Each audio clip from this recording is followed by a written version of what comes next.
Ketia Ilunga Kasongo, c'est moi, fille de Vincent Kasongo et Brigitte Bopolo. Je suis née d'une famille de 7 enfants, dont 4 filles et 3 garçons. J'embrasse ma famille déjà. Je suis journaliste de formation et de carrière, née à Kinshasa, au mois de mars d'ailleurs. Je fais mes études universitaires à l'université de Lubumbashi, faculté des lettres, option journalisme. J'aime tout ce qui est beau, tout ce qui attire.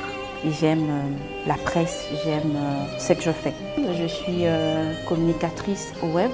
Je fais la presse en ligne, donc j'ai fait la publicité, je peux dire, j'ai publié les activités du gouvernement provincial, du gouverneur Jacques Aboulakatoué, de ministère, du commissariat, sur les réseaux sociaux.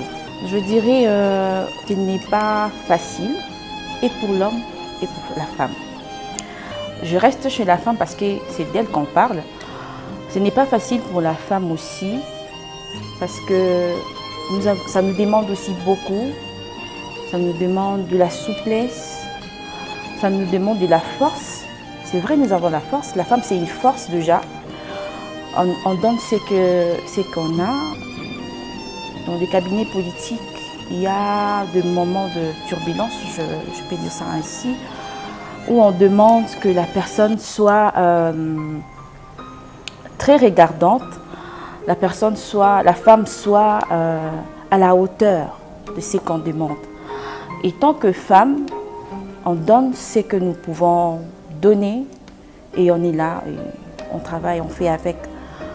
Je pense que ce n'est pas facile, oui, et ce n'est pas impossible d'être là parce qu'on est déjà là. Aujourd'hui, dans le gouvernement provincial, le gouverneur de la province du Haut-Katanga, Jacques Aboulakatoué, dans son gouvernement, il a 2 femmes.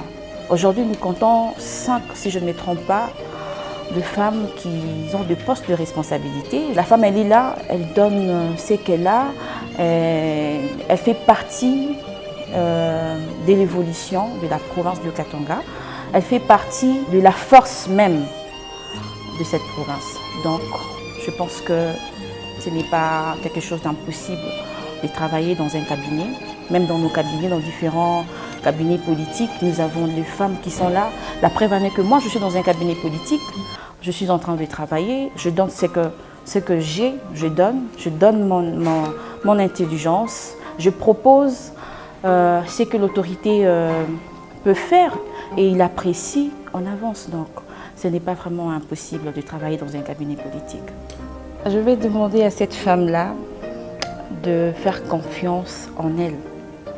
En fait, la femme, c'est vrai, depuis le commencement, Dieu a créé l'homme et la femme. L'homme est là à côté de nous pour nous soutenir.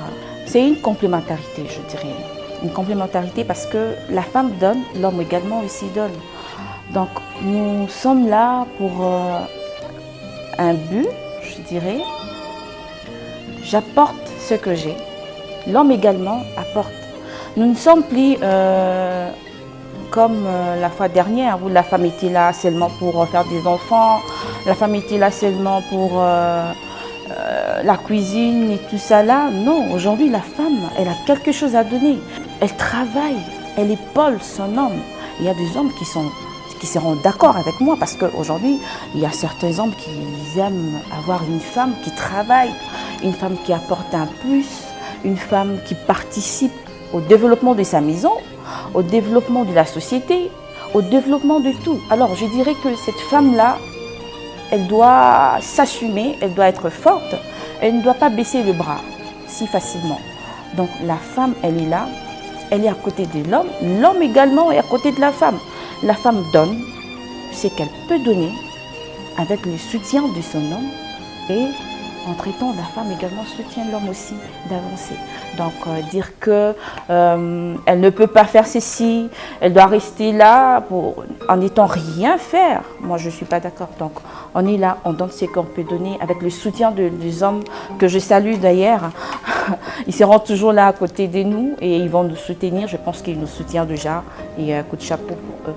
Je vais demander à cette femme qui me suit maintenant d'être forte, de s'élever, de travailler, de ne pas baisser. C'est un combat, moi je dis toujours c'est un combat. Aujourd'hui déjà, je tiens d'abord à féliciter toutes les femmes parce que je comprends que le 8 mars, ce n'est plus une journée de panne comme certaines femmes pensaient. Aujourd'hui, la femme commence à comprendre son rôle, commence à comprendre ses droits. Aujourd'hui, la femme comprend ses droits, elle est là, elle réclame sa place et elle donne quelque chose.